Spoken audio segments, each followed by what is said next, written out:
Chapter 100. Utanga. When the battle was over, Krishna bade farewell to the Pandavas and went to Dwarka. While on his way, he met his old Brahmana friend, Utanga. Krishna stopped and, descending from his chariot, saluted the Brahmana. Utanga returned the greeting and proceeded to make the usual inquiries about the health and welfare of relatives. Madhava, do your cousins, the Pandavas and the Kauravas, love one another as brothers should? Are they well and flourishing? He asked. The innocent recluse had not heard about the great battle that had been fought. Krishna was astounded at the question of his Brahmana friend. For a while, he stood silent, not knowing what to say in reply. Then he softly disclosed what had happened. Sir, a terrible battle had been fought by the Pandavas and the Kauravas. I tried hard and applied every means to prevent the fight and make peace between them. But they would not listen. Almost all of them have perished on the field of battle. Who can stop the hand of fate? Then he related all that had happened.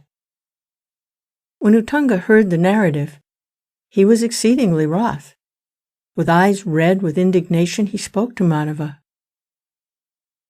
Vasudeva, you were there standing by, and you did let all this happen? You have indeed failed in your duty. You have surely practiced deceit and led them to destruction. Prepare now to receive my curse.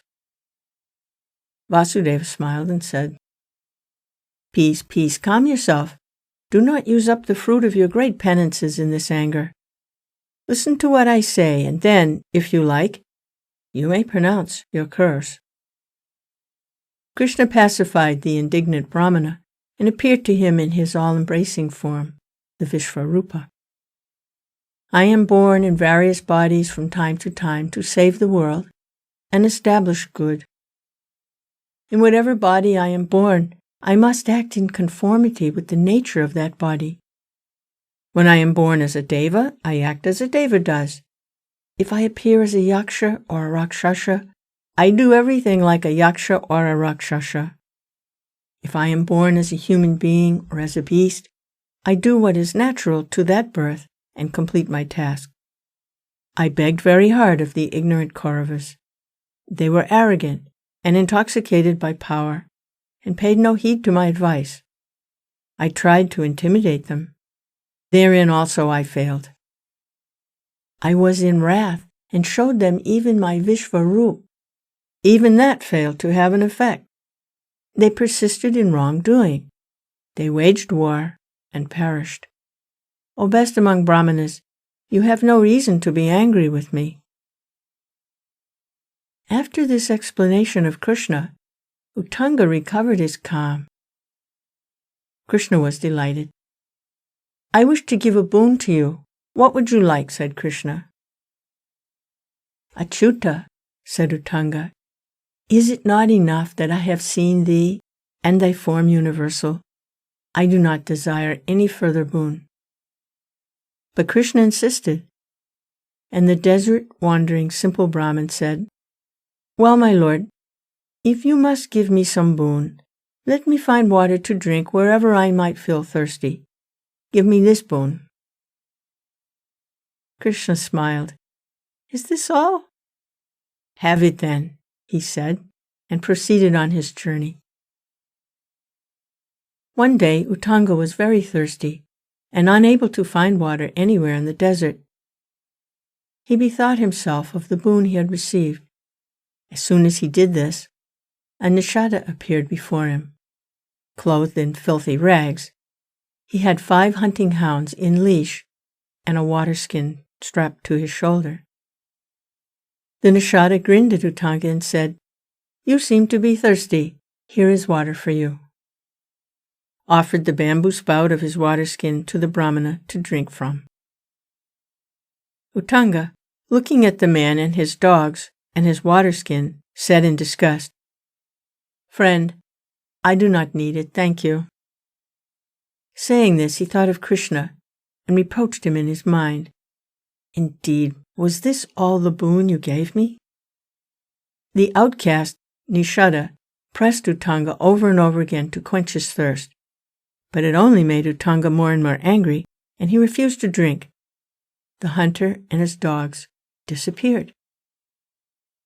Seeing the strange disappearance of the Nishuddha, Utanga reflected, "Who was this? He could not have been a real Nishuddha. It was certainly a test, and I have blundered miserably. My philosophy deserted me. I rejected the water offered by the Nishuddha and proved myself to be an arrogant fool."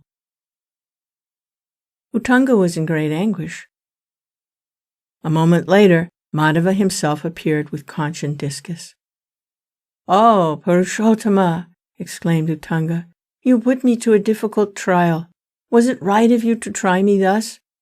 Make an untouchable offer unclean water to me, a Brahmana to drink? Was this kind?" asked Utanga. Utanga spoke in bitter tones. Janardana smiled.